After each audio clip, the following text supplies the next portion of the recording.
Old people shouldn't drive, he said, sliding my Mercedes keys into his pocket like he'd earned them. He didn't even look at me when he said it, just tossed the words over his shoulder, the way people throw out something they've already decided is true. My daughter stood behind him, nodding in that hesitant way she does when she wants to agree and avoid confrontation at the same time. They had just finished their little family intervention, which took place at my own dining table, as though the house I paid for had turned into some kind of tribunal. I sat there with my hands folded, a cooling cup of tea in front of me, and watched as they explained how dangerous the roads were these days, how my reflexes might not be what they used to be, how it was for my own safety. Safety is such a convenient word for people who want control. It sounds kind, almost noble, but what it really means is, we've decided what's best for you, and you don't get to argue. I didn't shout, didn't protest. I've learned over the years that nothing terrifies the young more than the calm of an old woman who has stopped trying to convince them of anything. I just nodded and said I understood, because that's what they expected. My daughter smiled, relieved, like she'd just negotiated a peace treaty instead of stripped me of the last symbol of independence I had left.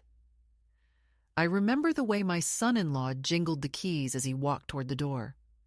"Don't worry," he said. "I'll make sure she's driven wherever she needs to go." She, not you, not Mom, not Margaret. She, as if I were a case, a responsibility, a fragile package to be handled with caution and low expectations.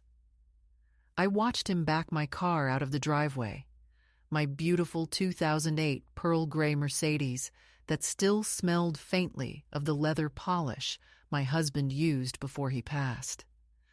The taillights glowed briefly in the dusk before disappearing around the corner. That's how quiet betrayal looks. No slammed doors, no shouting, just the sound of your life being driven away smoothly, respectfully. I'm 81 now, and people often confuse quiet with weakness. They don't understand that silence can be a form of armor. After they left, the house felt smaller. I sat there a long time, looking at the faint oil ring the teacup had left on the tablecloth. I'd bought that table when my husband, Richard, retired from the Navy, back when we thought old age would mean lazy breakfasts and crossword puzzles and road trips down the coast. He always said that driving kept his mind sharp, that the road gave him time to think. After he died, I kept the car in perfect condition, changed the oil on schedule, polished the mirrors until they reflected the sky. It wasn't just a vehicle. It was the last tangible thing that still smelled of him. When I drove, it felt like he was still there beside me, humming tunelessly to the radio, tapping the steering wheel with his wedding ring. So when my son-in-law decided I shouldn't drive anymore, it wasn't about safety, it was about erasure, about tidying up the narrative of an old woman who didn't fit their version of responsibility. I know how they see me, like a fragile vase they have to keep out of reach of children and sharp corners. They call every few days, checking if I've eaten, if I've taken my medication, if I've paid the bills, though the bills were paid long before they ever owned a credit card. When I do drive, because I still can, I have my faculties, they act as if I'm committing some act of defiance instead of survival.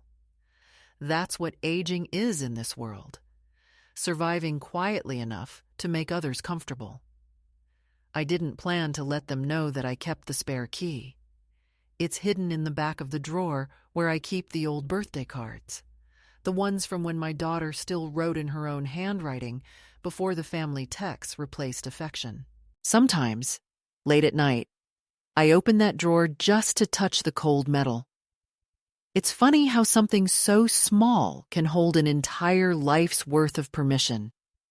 The key doesn't just start an engine, it starts the part of me that refuses to disappear. The night after they took the car, I couldn't sleep. I kept hearing his voice in my head. Old people shouldn't drive. Over and over, as if he'd set a spell that turned me invisible. Around 2 in the morning, I got up, made a cup of tea, and sat by the window. The street was empty, silent, except for the occasional hum of someone else's headlights passing through. I wondered if my car was parked neatly in their driveway now, if my son-in-law was already planning to borrow it for the weekend, just to keep it running. I imagined him bragging about it at his office, about how he'd convinced his mother-in-law to stop driving before she hurt someone. Maybe they'd all nod, impressed by his sense of duty, never realizing that what he really hurt was my will to be trusted. There's a kind of violence that doesn't leave bruises. It lives in small gestures, the taking of a key, the quiet rewriting of who gets to decide. It's the way they talk about you when you're in the room, like you're a child who needs gentle correction. The first time I noticed it was years ago, when my daughter started calling me Mom, in that careful, patronizing tone people use for toddlers and pets. I remember thinking, she's not talking to me. She's talking to her fear of becoming me. Maybe that's what aging really threatens, not youth itself, but the illusion of control that youth believes it owns. When Richard and I bought that Mercedes, he said, "This one will outlast us." I laughed and told him not to jinx it. He was right, of course. The car is still running, and he's not. Sometimes I think about how easily people let go of things that others built for them. My son-in-law couldn't afford that car when we bought it, couldn't have afforded this house either, not without my help. But gratitude is a language that dies first in a comfortable family. They forget the signatures that made their lives possible. They forget who made sure the insurance was paid, who sat in the waiting rooms when their children were sick, who stayed up late balancing their debts. They only remember that now you walk a little slower, that your hearing is softer, that your handwriting trembles when you sign your name. After the keys disappeared, I started walking to the store again. It's not far, though they'd insist it's too much for someone my age. I take my time, stop by the park, sit on the same bench where I used to wait for my daughter after school. The city has changed. I have not. The pigeons still gather near the fountain. The same old man still feeds them breadcrumbs from a paper bag. Sometimes I think he recognizes me, though neither of us ever speaks. There's comfort in quiet witnesses. They don't correct your choices or confiscate your freedom. When I get home, I look at the empty spot in the garage where my car used to be. It's spotless, the floor swept clean. My son-in-law did that too. He's very thorough about appearances.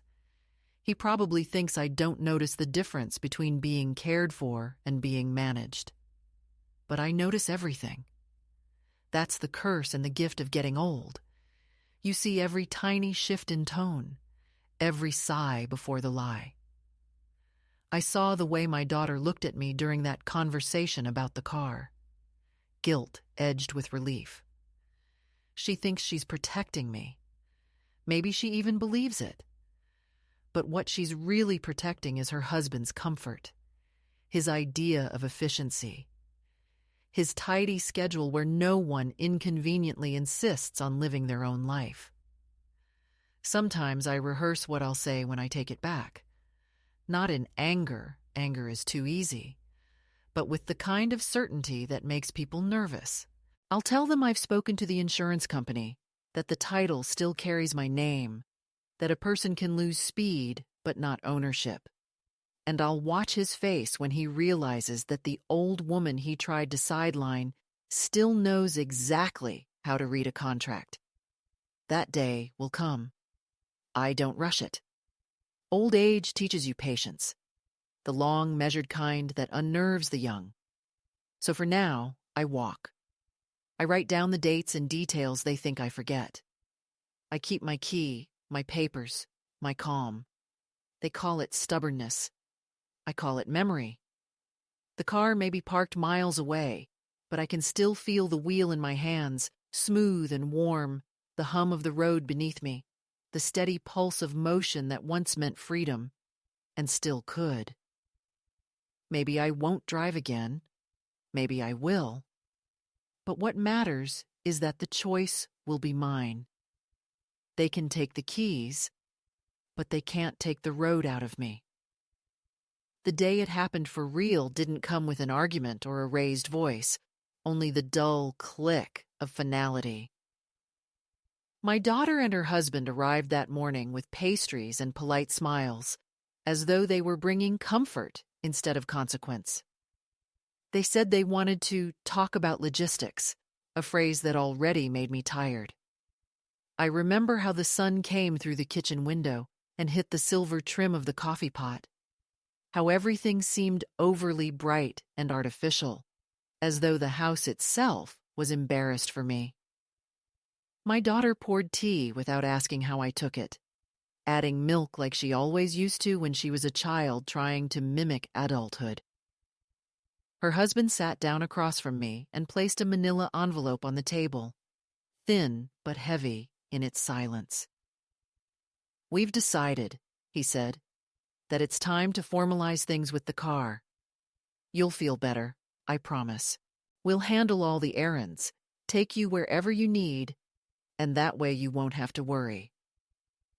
I watched him as he spoke, noting how he used the word "we," as though my daughter's voice mattered in this plan, when really it was his tone that filled the room.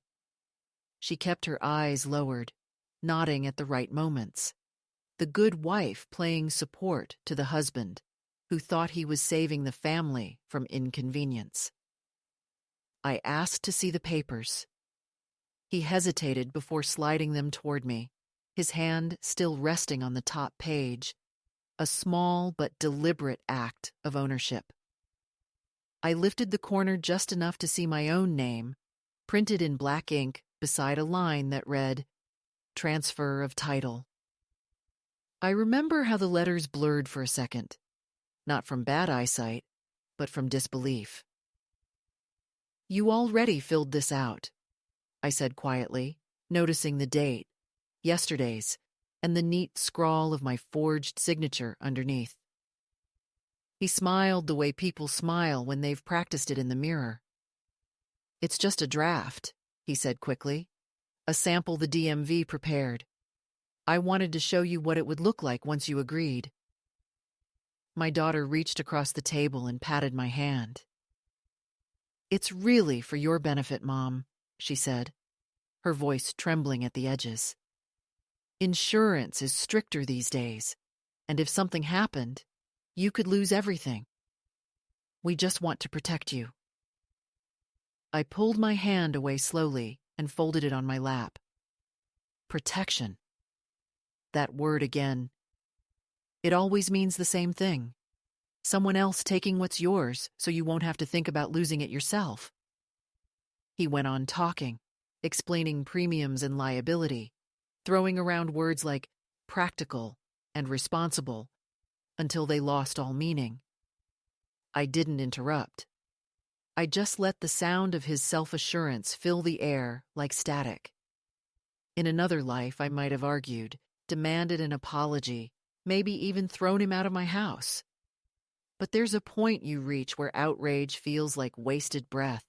The true power is in waiting, in letting them believe they've won. So I let him hand me the pen, watched the way his fingers hovered above the document, and then I pushed it gently back toward him. "If you want the car so badly," I said, "then you can take it. But don't pretend it's for me." He opened his mouth to protest, to say it wasn't like that, but I had already stood up. I went to the window and looked out at the driveway where the car gleamed, its paint still catching the light like liquid metal. "Just remember," I said without turning, "every mile you drive on that car, you're driving on my name." That was the moment the air changed between us, a shift so small it would have gone unnoticed by anyone else, but I felt it like a door locking quietly behind me. My daughter busied herself with the teacups, rinsing them even though they were empty, pretending not to see the crack spreading through what little remained of our peace. Her husband gathered the papers, folded them neatly, and slipped them back into the envelope. "We'll handle it," he said. His voice clipped now, the warmth gone. "You just relax." Relax. As if surrender were a form of rest. I nodded, because arguing would have been beneath the dignity I still possessed. They left soon after, and I stood at the window again, watching as he walked down the path, her arm linked through his, both of them framed by the car that was no longer mine, but still carried the ghost of my fingerprints on the steering wheel. That night, the phone rang. It was my daughter, soft-voiced and uncertain. "We're going to take the car for a few days," she said. "There's a checkup due, and David can handle the maintenance. It's better that way. You don't have to worry about a thing." I said nothing for a long moment, just listened to the sound of her breathing through the receiver. "You're a good mother," she added quickly, as if that might serve as a bandage. Then the line went quiet, and I was left holding the phone to my ear long after she hung up, listening to the hollow buzz that sounds like loneliness disguised as background noise.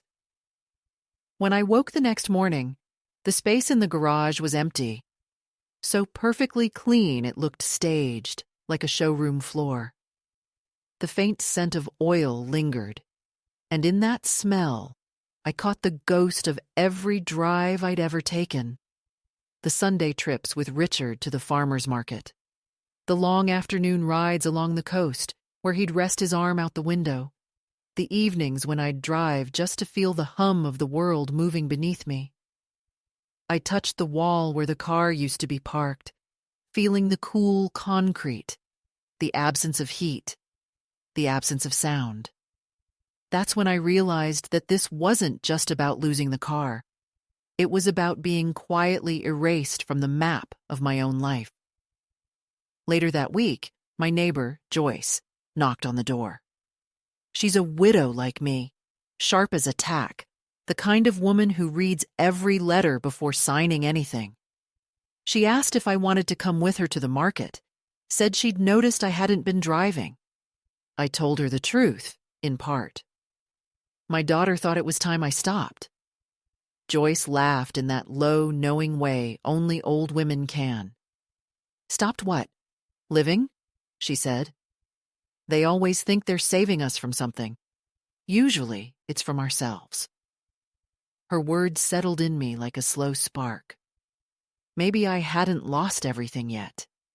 Maybe there was still a way to remind them that a lifetime of decisions doesn't dissolve just because someone else thinks you're fragile.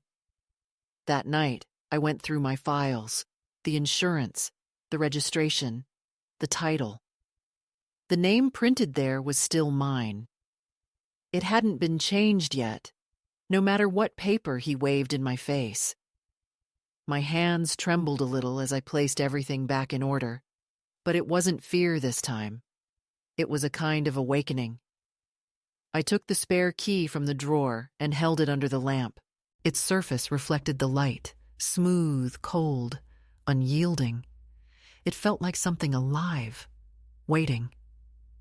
I slipped it into my pocket and sat by the window, looking out at the quiet street, the distant glint of passing headlights. Somewhere out there, my car was sleeping in a driveway that wasn't its own, and I realized that this theft cloaked in kindness, was the catalyst I'd needed. The line between dignity and defeat isn't drawn by age, It's drawn by choice. And I was just beginning to remember that I still had one. For weeks after they took the car, the rhythm of the house changed in ways only I seemed to notice. There was a new quiet in the mornings, the kind that settles not from peace, but from displacement, the kind that fills the air when something familiar has been taken away, and the world hasn't yet figured out how to balance without it. I found myself moving slower, not because my body demanded it, but because there was nowhere left to hurry to. My daughter called every few days, her tone polished with a guilt she mistook for care, always beginning with the same cheerful lie. "Hi, Mom. How are you holding up without the car?" And ending with her husband's muffled voice in the background, reminding her of some errand she needed to run. I'd listen to the sound of his shoes crossing their tiled kitchen floor and imagine him tossing my keys onto their counter, casual, careless, like a man handling something that was once precious to someone else. It became easier to picture the car parked in their driveway, gleaming under the streetlight, its tires slightly dusty, the leather seats still bearing the faint outline of my form. I could see him driving it to work, one hand on the wheel, the other holding his coffee, convincing himself he was doing me a favor by keeping it running. He probably told his friends that I was getting too forgetful, too nervous behind the wheel, that it was sad but necessary. People love stories where they're the hero of their own kindness. Once he sent me a photo of the car after washing it. "Looks good as new," he texted. I stared at the image for a long time before noticing that in the reflection of the hood, his figure appeared blurred and warped, like the metal itself refused to remember him clearly. I didn't reply. There's a certain satisfaction in silence. It gives people space to hear their own echoes. Still, I started to notice how the loss of that small independence began to ripple through everything else. I used to drive to the market twice a week, to the library on Fridays, to church on Sundays, even when I didn't feel like talking to anyone. Now, each outing required negotiation, a polite request, a check of someone else's calendar. I became a passenger in my own life, waiting by the phone for permission to move. My daughter meant well, at least that's what I kept telling myself. But good intentions don't feel like freedom. They feel like padded cages. After a while, I began walking to the corner store again, despite their protests. "Mom, it's too far," my daughter said over the phone. "You could trip. You could get dizzy." I told her I needed the exercise, which was true enough, though what I really needed was to remember what it felt like to choose a direction and follow it. The first time I walked there, the air smelled of lilacs and wet pavement, and the sky carried that pale blue that only appears in early spring when winter hasn't fully let go. The path was familiar, every crack in the sidewalk an old acquaintance. I passed the post office, the bakery that had changed ownership twice since Richard died, the same oak tree that used to drop acorns onto our car roof like stubborn applause. I realized as I walked that nothing about the world had forgotten me. Only the people who claimed to love me had. When I returned home, there was a note taped to the door in my daughter's handwriting. "We stopped by. You weren't home. Please don't wander without telling us." Wander. The word stung more than she could ever imagine. Wanderers are people without destinations, people who drift because they've lost their place. I hadn't wandered. I'd walked. I'd chosen. There's a difference too vast for her generation to understand. I folded the note carefully and slipped it into the same drawer where I kept the spare key. Let it rest there beside my proof of ownership. a growing little shrine of quiet defiance. The next escalation came disguised as a kindness. They bought me a subscription to a grocery delivery service. "Now you don't have to go out at all," my daughter said brightly. "It's safer." I thanked her, though inside I felt a weight press against my ribs. Safety again. Always the word safety, like a ribbon tied around control to make it palatable. Soon after, she insisted I let her husband handle my errands, since he's already out and about. He began bringing me mail from the post office, stopping by to drop off supplies I hadn't asked for, moving through my home with the ease of a man who'd mistaken intrusion for care. I noticed how he'd glance around as though taking stock. How many groceries in the pantry, how clean the counter, how organized my papers were on the desk. Once I caught him opening the drawer in the hallway, the one where the spare key used to be. I had moved it days before, tucked it into the lining of my winter coat, trusting the weight of fabric over the illusion of trust. "Looking for stamps?" I asked. He smiled, a quick flash of teeth. "Just making sure you're not hoarding bills again." Again, as though the past were something I needed to be reminded of. There had been one small accident years ago, a fender scrape in a parking lot. No damage to anyone but my pride. He never forgot it, though. Every time he mentioned it, his tone carried a kind of mock sympathy. "We just don't want another incident, you know?" As if caution were contagious, and I'd infected them with the need to take my life apart for their convenience. It's strange how people dress up their selfishness as responsibility. I stopped offering explanations after that. Let them think what they wanted. My silence became a shield they couldn't interpret. But inside, something was shifting, subtle at first. A quiet restoration of perspective. I began to notice inconsistencies in their story. They claimed they were handling the insurance, yet the renewal notice arrived at my address. They said they were covering maintenance, but the receipts showed the charges made to my account. I started keeping copies of everything, methodically, the way I used to manage our household finances when Richard was alive. I may have grown slower, but I hadn't grown foolish. If they wanted to treat me like a child, then I'd be the kind of child who remembers every detail and writes everything down. One afternoon, I received a call from a number I didn't recognize. It was the auto shop I used to visit.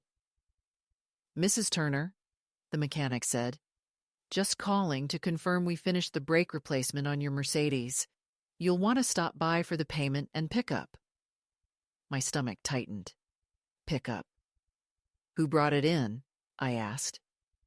"A man," he said he was your son. Nice fellow, but I wanted to double-check since the signature on the work order looked different." I thanked him, promised I'd handle it soon, and hung up before my anger could spill into the line.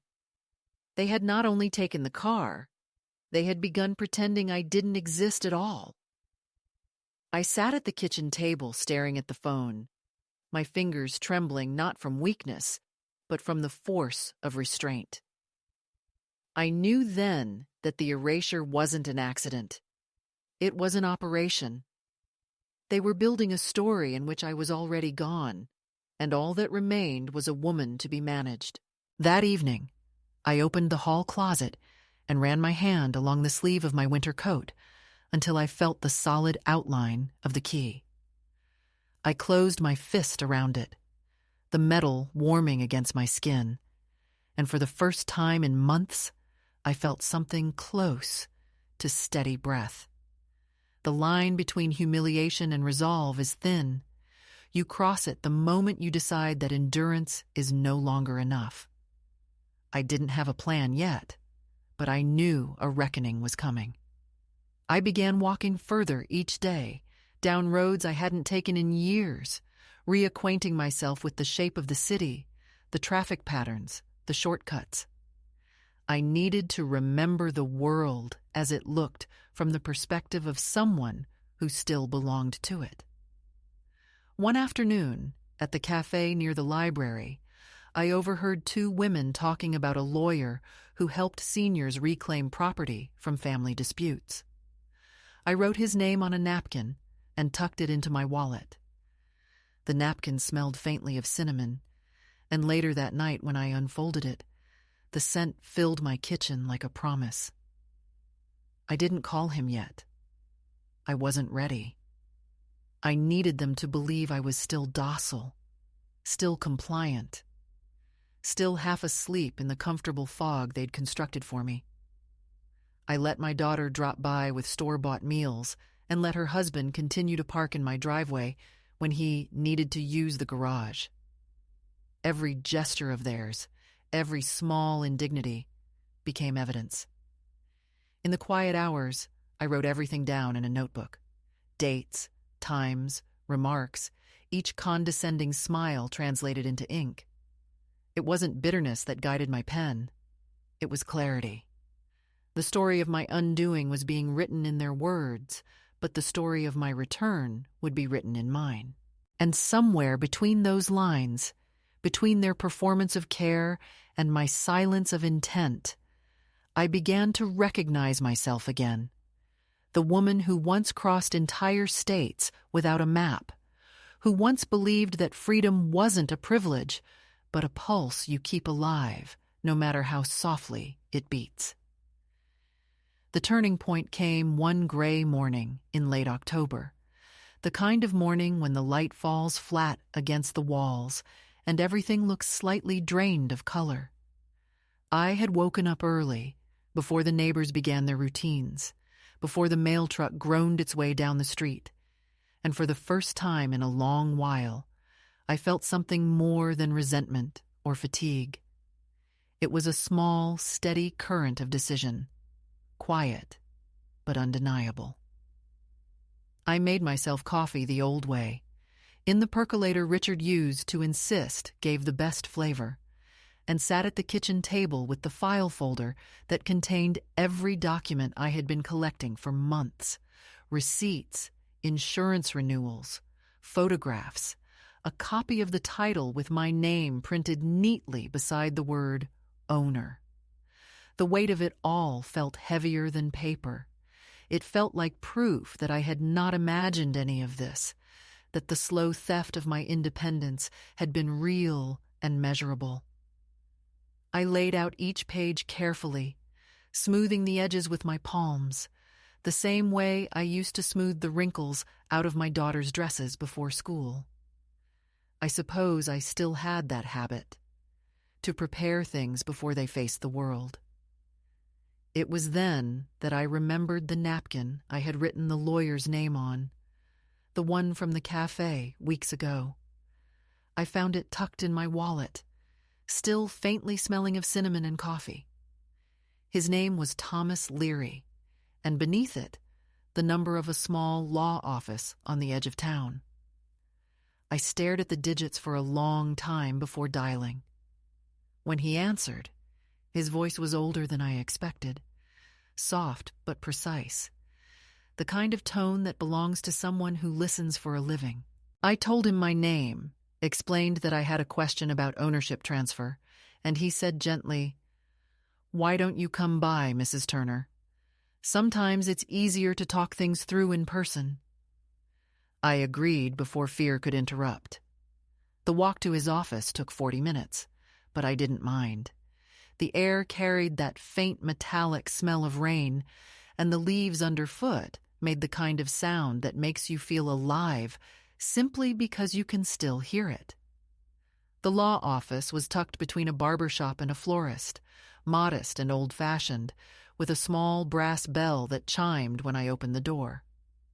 Thomas was exactly what his voice had promised. Silver hair, clean spectacles, a tie slightly askew, eyes that saw without judging. He invited me to sit and offered tea instead of coffee, saying his stomach had stopped negotiating with caffeine years ago.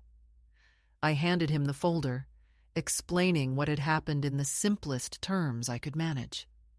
He didn't interrupt or rush, only nodded occasionally, his fingers tapping gently against the edge of the papers as he read. When he finished, he looked up and said, "Mrs. Turner, the car is legally yours. Nothing has changed that.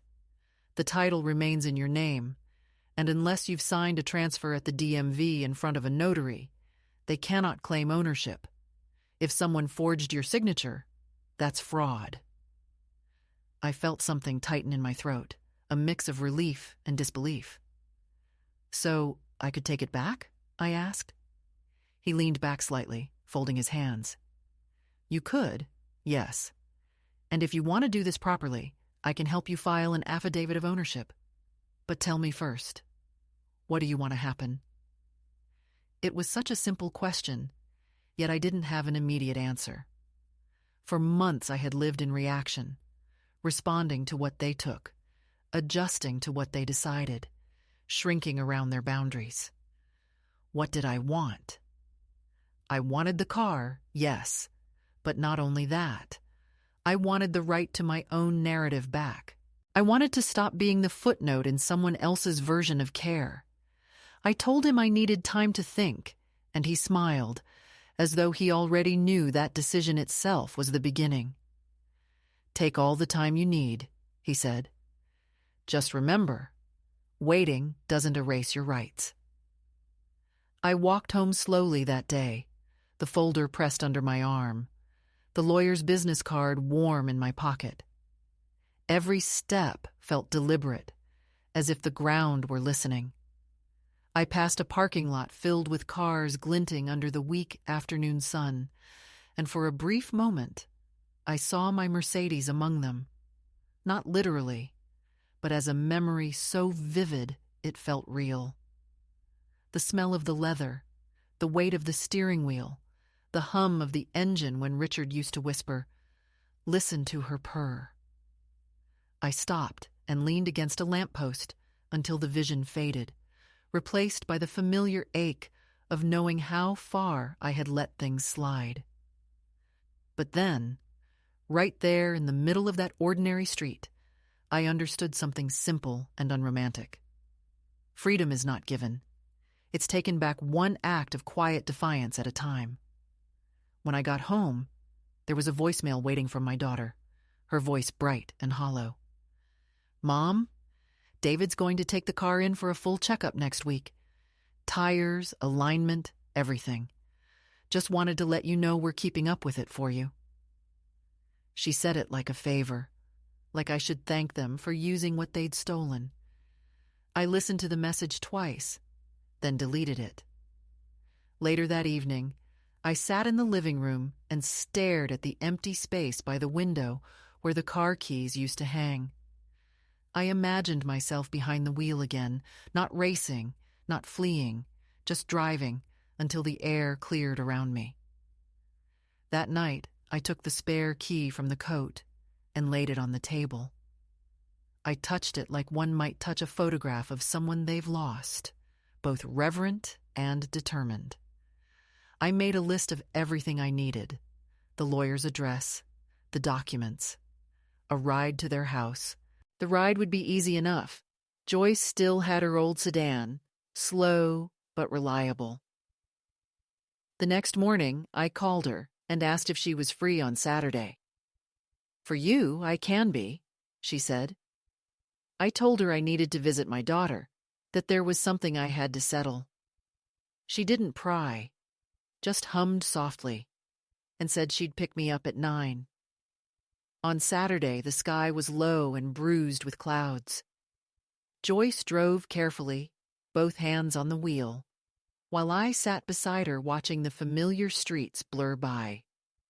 We didn't speak much. When she pulled up to the curb near my daughter's house, I could see the Mercedes in the driveway, shining even under the dull light. It looked foreign there, like a misplaced relic, elegant but unwanted. I thanked Joyce, told her I might be a while, and stepped out. The wind tugged at my coat, and for a moment I felt Richard beside me again, his quiet confidence urging me forward. I knocked once, then twice. My son-in-law opened the door, surprise flickering across his face before he masked it with civility. "Margaret, what a surprise!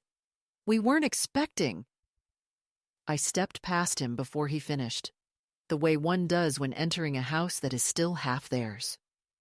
My daughter appeared from the kitchen, eyes wide, uncertain. "Mom, what's wrong?" she asked, but I didn't answer. I went straight to the window where the car keys hung on the rack by the door. My heart was calm, almost too calm. "I've come for my car," I said. He laughed softly, the kind of laugh men use when they think they still have the upper hand. "We talked about this, remember? You're not driving anymore." I turned to face him, holding his gaze until the smile on his face began to falter. "The law says otherwise," I replied.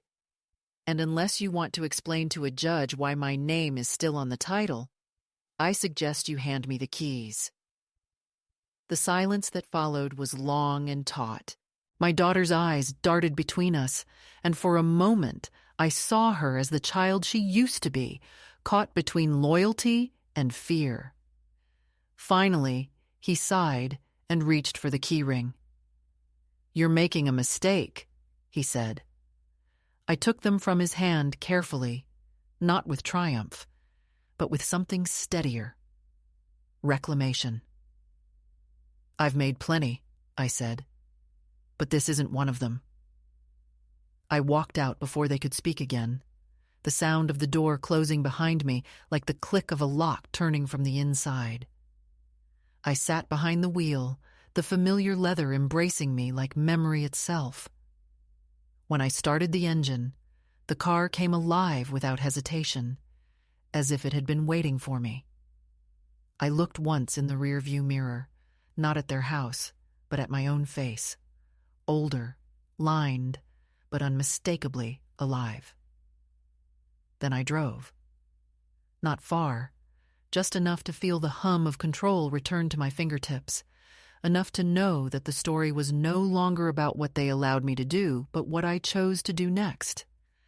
I didn't know where the road would lead yet, but for the first time in years, that uncertainty felt like freedom rather than fear. When I drove away that afternoon, I didn't go far. The car moved beneath me with such quiet precision that for the first few minutes I felt almost frightened by how natural it still felt. My hands knew the steering wheel better than they knew the faces of my own grandchildren. I took the long road by the river, the one Richard and I used to favor on Sundays, where the trees bend just enough to make the light flicker through like an old film reel. It was the same stretch of asphalt that had carried our laughter, our arguments, our ordinary life. I drove it slowly, not as an act of caution, but of reverence. When I finally pulled over at a rest stop overlooking the water, I sat there for a long time with the engine idling, my fingers resting on the key as if I could keep the moment alive by not turning it off. For the first time in years, I felt a kind of stillness that wasn't the same as being stuck. It was presence, unguarded and full. When I returned home hours later, the phone was already ringing. I didn't answer it. I knew who it would be, and I wasn't ready to let their voices fill the air again. I poured myself a drink instead, something I hadn't done in months, and watched the last slant of sunlight fade off the kitchen tiles. The voicemail light blinked red by the time I went to bed. By morning, there were 4 new messages. One from my daughter, her tone high and brittle, saying they were worried. One from him, colder, controlled, asking if I understood the implications of what I'd done. And 2 more from numbers I didn't recognize. I deleted them all without listening to the ends. I had heard everything I needed in their beginnings, the panic of people whose control had slipped through their fingers. For a few days, there was silence. I drove carefully, quietly, mostly at dawn when the streets were empty. I went to the bank, to the post office, to the little grocery store where the clerk still remembered my husband's jokes. I even drove to the cemetery once, parked by Richard Stone, and told him everything out loud. It felt childish at first, but then the words began to spill in a rhythm that sounded less like complaint and more like truth. "They think I can't," I said, my hands folded on the steering wheel. "They think time has emptied me out, but they forget who I was when they were children. They forget who taught them not to flinch when life tried to take something that mattered." The wind moved through the birches and sounded like agreement. The quiet didn't last. It never does. On the 5th morning, after I'd taken the car back, a white sedan pulled into my driveway. I saw it from the kitchen window, the way one recognizes an omen before it's spoken aloud. A man in a gray suit stepped out, holding a briefcase. He looked too polished for our street, too formal for a casual visit. I opened the door before he could knock. "Mrs. Turner?" he asked. I nodded. "I'm here on behalf of your son-in-law, Mr. David Lang. There seems to be some confusion regarding vehicle ownership. He's concerned about your well-being and the legality of your recent decision." His pause before that last word was deliberate, designed to make it sound like a symptom rather than a choice. I let him finish his rehearsed lines, then invited him inside with the calm of someone who has nothing to hide. I poured us both tea and set the cup in front of him. He seemed surprised. "Mrs. Turner, this may not be the best way to handle the situation," he began again, softer now. "Your family is worried. They believe you may have acted impulsively. They want to ensure your finances and transportation are properly managed." I smiled at that word. Managed. I opened the folder that still lay on the kitchen table and slid the title across to him. My name gleamed in the top corner, unambiguous, permanent. "I appreciate your concern," I said, "but there's no confusion. The car is mine. It was mine before, it remains mine now, and any attempt to suggest otherwise will result in a very public conversation about forgery." His composure faltered, only slightly, but enough for me to notice. "Mrs. Turner, I don't believe anyone intends harm," he said. "They're simply trying to protect you." I sipped my tea, watching him over the rim of the cup. "Men have been protecting women out of their own self-interest for centuries," I said quietly. "Tell David I've managed to survive 8 decades without his supervision. I think I'll manage a few more." The man nodded stiffly, gathered his papers, and left without finishing his tea. When the door closed, I sat for a long time staring at the cup he'd left untouched, the faint ring of condensation it made on the table like the trace of a ghost. By the next week, the article appeared. A neighbor brought it over, face flushed with pity and curiosity. "I thought you should see," she said, placing the newspaper on my porch table before retreating as though she'd delivered bad news she didn't want to own. The headline read, "Elderly Woman Missing. Family Fears for Her Safety." There was a photo of me taken at some long-ago birthday party, cropped and sharpened until I barely recognized myself. The text beneath it was a masterpiece of selective memory. My daughter spoke of her worry, of how I'd become withdrawn and erratic. David was quoted as saying they were doing everything possible to bring her home safely. The article even mentioned the car, calling it a sentimental possession that may have confused her sense of reality. I read the piece 3 times, each word cutting deeper, not because of the lies themselves, but because of how easily they could be believed. I didn't cry. I folded the paper neatly, placed it in the same folder as my documents, and wrote the date on a sticky note. Evidence comes in many forms. That evening, I called Thomas, the lawyer, and told him everything. He was quiet for a moment, then said, "They're escalating. Don't let them bait you into reaction. We'll send a notice tomorrow confirming your mental and legal competency. You'll need to sign it." I agreed.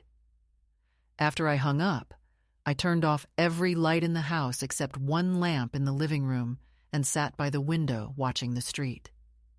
The night air smelled like rain and dust, and the reflection in the glass showed a woman who no longer looked frightened, just resolute. The following day, my daughter came in person. I heard her car before I saw it, the familiar rumble of a cautious engine pulling too slowly into the driveway. She didn't knock this time. She called my name from the porch, her voice trembling. "Mom, please, can we talk?" I let her in. She looked smaller than I remembered, her hair pulled back too tightly, her eyes ringed with exhaustion. "You didn't have to do this," she said. "We could have handled it quietly." I asked what this was. "All of it," she said, gesturing vaguely. "The article, the lawyer, the silence between us. You're making us look terrible." For a moment, I almost laughed. That was her real fear. Not that I was unsafe, but that I'd spoiled their performance of benevolence. "You did that yourselves," I said gently. "I'm not the one pretending my existence is a crisis." She looked at me like she didn't recognize me, like the mother she remembered had been replaced by a stranger wearing the same face. "David's trying to fix this," she said, her voice rising. "He says you can keep the car. Just sign the power of attorney papers so he can manage things if something happens." The pause before "if" was almost tender, as though she couldn't decide whether she was predicting or wishing. I walked to the kitchen counter, opened the drawer, and took out the pen I used for my correspondence. I placed it on the table between us. "If you think I'm going to sign away my life while I'm still breathing, you've forgotten who raised you," I said. She flinched, a small, reflexive movement that told me she still remembered that tone. "Mom," she whispered, "this isn't about control. We just want you safe." I leaned forward, lowering my voice. "Safety is the name people give their prisons. I've been safe long enough." She left soon after, tears streaking her carefully powdered face.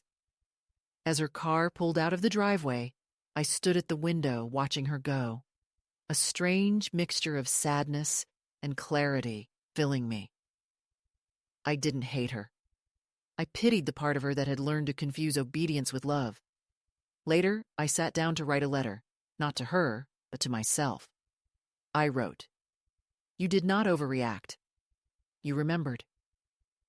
In the days that followed, small things began to shift.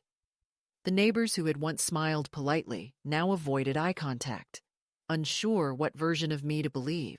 At the grocery store, the clerk hesitated before accepting my card, probably having read the same paper. I could feel their assumptions clinging to me like static. But beneath the discomfort was something else, something almost electric. Their doubt no longer diminished me. It defined the boundary between their world and mine. I had crossed over into the realm of women who stop apologizing for surviving. One night, near midnight, I heard tires on gravel and peeked through the curtain. A car idled at the edge of the driveway, my daughter's. The headlights were off. I watched her silhouette for several minutes before she finally drove away. She was checking, perhaps hoping I'd vanished quietly, that the story she'd built had resolved itself. I stood there until the night swallowed the sound of her engine, then locked the door. They would try again, I knew. People like that always do. But each attempt only sharpened the truth. They couldn't unlearn that I was still here, still lucid, still claiming the space they had tried to erase. When the official letter from Thomas arrived a week later, confirming my competence and ownership, I framed it. Not out of vanity, but as a reminder that validation should never be borrowed from those who doubt you. I hung it in the hallway across from Richard's photograph, a quiet testament to the endurance of both law and love. Every morning after that, before making coffee, I'd glance at it and feel a steady pulse of calm rise in my chest. They could print headlines, send lawyers, twist words, but they couldn't unwrite a signature carved in truth. Still, some nights, when the wind pressed hard against the windows and the house settled into its creaks, I thought of my daughter's face as she'd stood in the kitchen, pleading not for reconciliation, but for narrative control. I wondered if, in some corner of her mind, she ever understood that what she called defiance was actually inheritance. I was her mother, and mothers do not disappear politely. We are the proof that survival is not always graceful, but it is always deliberate. And as I sat there, the keys to my car resting in a bowl by the door, I knew the story had shifted again. Not in their favor, not even in mine, but in truth's. I had become the thing they feared most, a woman who had stopped being manageable. The day everything finally broke open came quietly, as so many irreversible things do. There was no storm, no confrontation on a doorstep, only the soft click of an envelope sliding through the mail slot and landing on the rug with a sound too small for the weight it carried. I knew before I picked it up that it would be from them. The handwriting on the front was my daughter's, neat, practiced, the same as when she used to label her school notebooks. I carried it to the table, sat down, and opened it carefully so as not to tear the paper. Inside was a single letter and a notarized form. The letter was written in a tone of manufactured gentleness, the kind of politeness people use when they're trying to conceal aggression. She said they had decided it would be best to settle things legally and peacefully. She reminded me that I was loved, that this was all for my well-being, and that if I simply signed the enclosed document transferring power of attorney and the vehicle title, everything could return to normal. Normal, in their vocabulary, meant obedience. Beneath her signature was a postscript that hurt more than the rest. "You've been acting irrationally, Mom. David's only trying to help. Don't make this harder than it needs to be." I sat there for a long time, the papers spread out in front of me, the words pulsing like static. I could almost hear Richard's voice, calm and amused, saying, "They've underestimated you again, Maggie." I folded the papers back into the envelope and placed it beside the framed letter from the lawyer that still hung on the wall. For a few hours I went about my routine, making tea, watering the plants, pretending not to think. But by late afternoon, I found myself standing by the window, watching the light dim over the street. I realized that I had come to a point where silence was no longer strength. There comes a time when endurance becomes complicity, when the only act left that still resembles dignity is to speak so clearly that no one can rewrite your words afterward. I called Thomas, and he picked up on the second ring. "They've sent new papers," I said. "They want me to sign everything over." His voice, calm as ever, said, "Then it's time we make a statement of our own." He told me to bring the envelope to his office in the morning. "We'll draft a formal notice. No threats, just truth." His phrasing comforted me. No threats, just truth. That was what this had always been about. Truth reclaimed from the polite hands that tried to sanitize it. That night, I barely slept.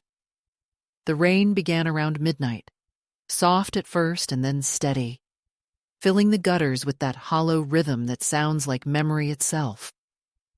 I got up, walked to the window, and looked at the car parked in the driveway. Droplets gathered on the hood like tiny mirrors, reflecting the faint yellow of the streetlight. I thought about all the years it had carried my life: weddings, funerals, errands, escapes, and realized that the real theft had never been about the vehicle. It was about the story they told to justify taking it. They had rewritten me as a fragile relic, a woman who needed managing. But the truth was simpler. I had always been the engine of this family, the one who paid, who planned, who endured. Their comfort had grown out of my labor, their ease out of my quietness. And now, when the quiet no longer served them, they mistook it for decline. By dawn, I had decided exactly what to do. I gathered the envelope, the title copy, the lawyer's letter, and the small notebook I had been keeping with all my notes. I dressed carefully, choosing the same navy coat I used to wear when Richard and I traveled. Practical, dignified, unassuming. I locked the house and drove to the law office with the radio off. The world outside looked washed clean by the night's rain, everything glistening and sharp-edged. I parked and sat for a moment, my hands resting on the steering wheel, feeling the pulse beneath my skin. Then I went inside. Thomas greeted me with that steady warmth that never felt like pity. I handed him the envelope without a word. He scanned the contents, then looked up, his eyebrows lifting just slightly. "They're persistent," he said, "but that works in our favor." He drafted a short affidavit for me to sign, confirming my full ownership of the car, my mental soundness, and my refusal to transfer any rights. "We'll file this with the county clerk," he said, "and send copies to their attorney. After that, they can't touch it.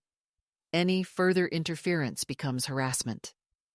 He paused, then added, "Do you want me to include a personal statement?"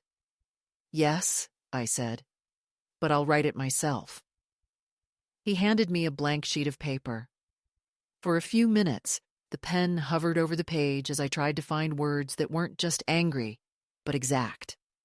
Finally, I wrote, "There is a difference between care and control.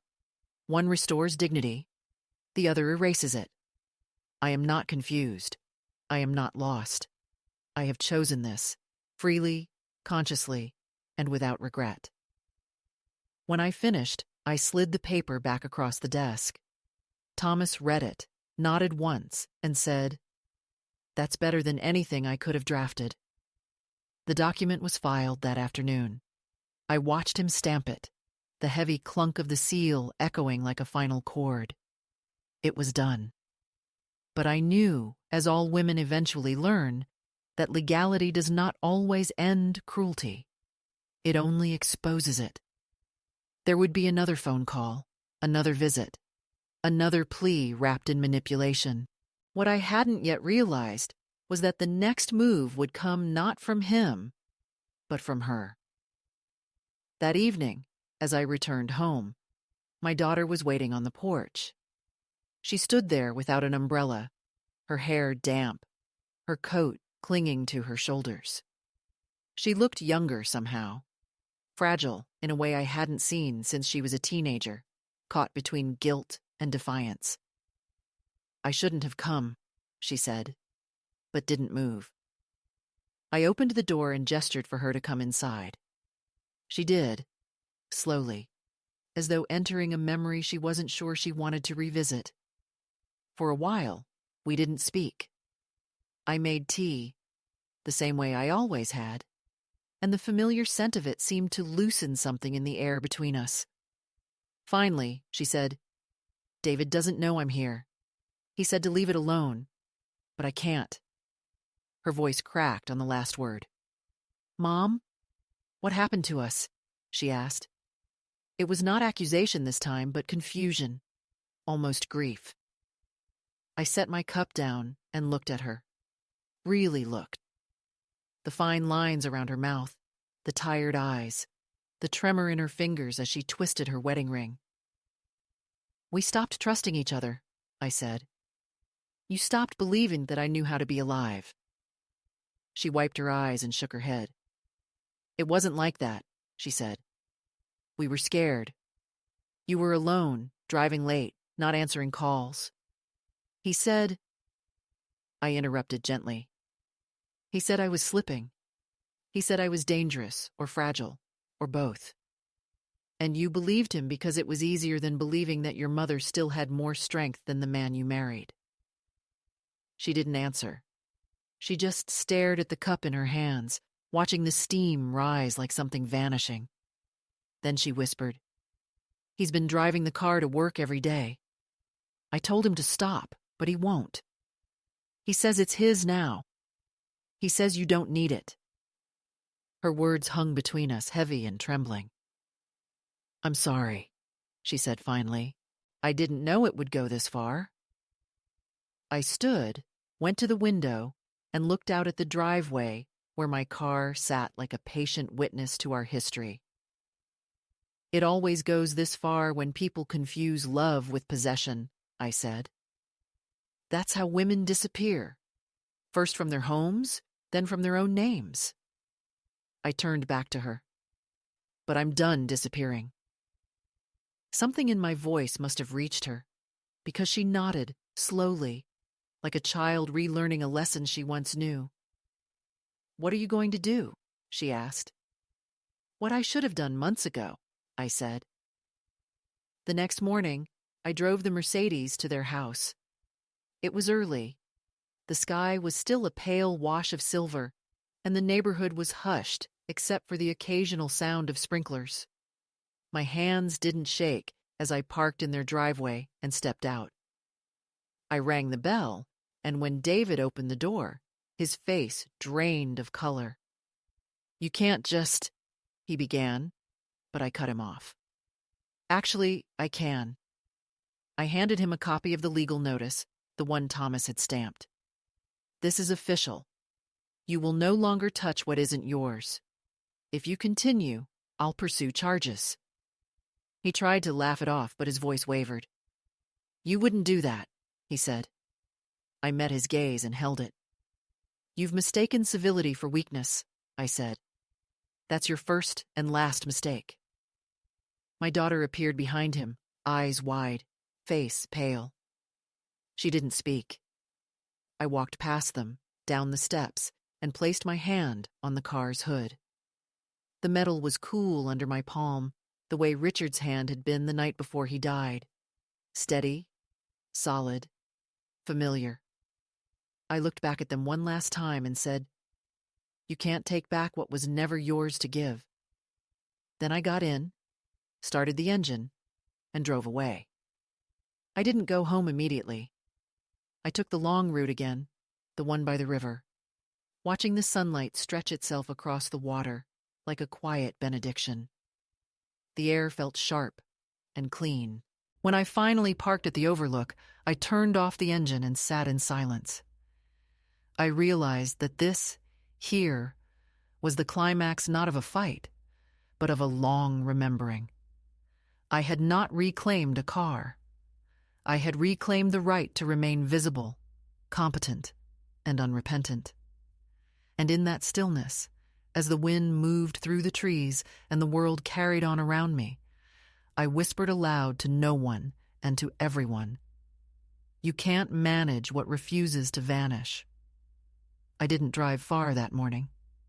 After the river road, I turned onto the smaller lanes that wound through the outskirts of town, where the houses thinned and the hills began to fold into themselves. The sun was climbing slowly through a pale sky, the kind that promises no drama, only light. I parked at a small overlook that Richard and I used to visit in the early years, before the noise of other people's needs filled our days. The air was crisp, the wind clean, and for a long while, I simply sat there and breathed. It felt like exhaling after holding my breath for a decade. I wasn't thinking about justice or revenge anymore. What I felt was quieter, almost weightless, the steady sense that something had finally ended and didn't need to be revisited. The engine ticked softly as it cooled, the sound of a machine at rest, a mirror to my own pulse slowing down after months of silent war. I thought about my daughter then, not with anger, but with a kind of sorrow that doesn't demand repair.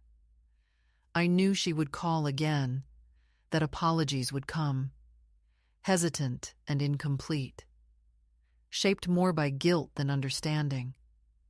But I also knew that forgiveness didn't have to mean returning to the old arrangement where my silence was mistaken for consent. I had no desire to humiliate her, no appetite for revenge. I wanted distance, not dominance. People think power is about winning, but it's not. It's about deciding which parts of the noise you no longer allow inside. For the first time in years, my house, my thoughts, my name, all of it, felt uncluttered. I could live without their approval the way I lived without permission to breathe. I stayed at the Overlook until the light began to turn gold, then drove back into town. The roads were familiar but no longer small. They belonged to me again. When I stopped at a cafe, the woman behind the counter smiled in recognition. "Haven't seen you in a while," she said. "Still driving that beautiful car?" I smiled back, not because I needed to, but because it was easy now. "Yes," I said, "and it's still mine." The simplicity of that truth carried a kind of sacredness I hadn't expected. I sat by the window, sipped my coffee, and watched strangers come and go. I realized that the world, for all its cruelty and noise, didn't owe me anything, and that was a kind of freedom too. When I returned home, I parked the car in the driveway, not in the garage. I wanted to see it every morning when I opened the curtains, not as a trophy, but as a reminder of what can be lost when you forget to defend the ordinary. I sold it 2 weeks later, not because I wanted to rid myself of it, but because I was ready to. I found a younger woman at church who had just started a home care business, struggling with transportation. I sold it to her for a modest price, enough to make her eyes fill with tears. "Are you sure?" she asked, and I told her yes. That a thing is only ever truly yours when you can let it go without regret. The day she drove it away, I stood by the mailbox and watched until it disappeared around the corner, the same way I'd watched my son-in-law take it months before. But this time, there was no bitterness in the empty space it left behind. With the money, I started something small.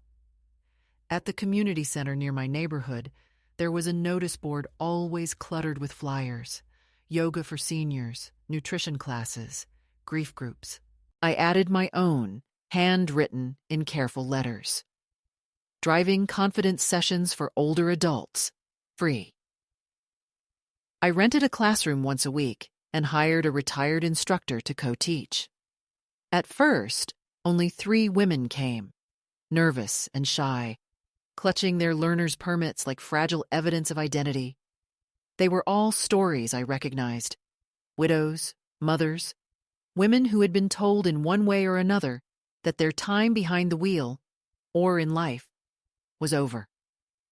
We practiced in the parking lot: slow turns, careful stops, parallel parking between orange cones. Sometimes we didn't even start the cars. We just sat inside them, talked, and remembered what movement felt like. I watched the way their faces changed when the engines started, the way their hands trembled less each week. It wasn't about driving. It was about permission to remain present in a world that keeps trying to write us out. The day I took my last class photo with them, one of the women, Nora, said, I think we forget how much space we're allowed to take up. I told her that forgetting was how others kept the space for themselves. When they left, I sat alone in the quiet parking lot, the sun sinking low over the rooftops, and thought of all the versions of myself that had existed in that same silence. The obedient mother, the widow, the woman who almost gave her keys away and called it compromise. They were all still here, layered inside me like rings inside a tree, visible only if someone cared to look closely. My daughter called a few months later. Her voice was softer, stripped of its old tension. She said she'd left David, that things had been wrong for a long time, and that she finally saw how fear can disguise itself as love. I didn't say, "I told you so." I told her I was proud of her. We talked for an hour about simple things: the weather, her job, the flowers she'd planted on her balcony. Before hanging up, she said, "I miss you, Mom. I don't want to lose you again." I hesitated for only a second before answering. "Then don't," I said. "But come to me as a woman, not as a caretaker. I don't need saving. I never did."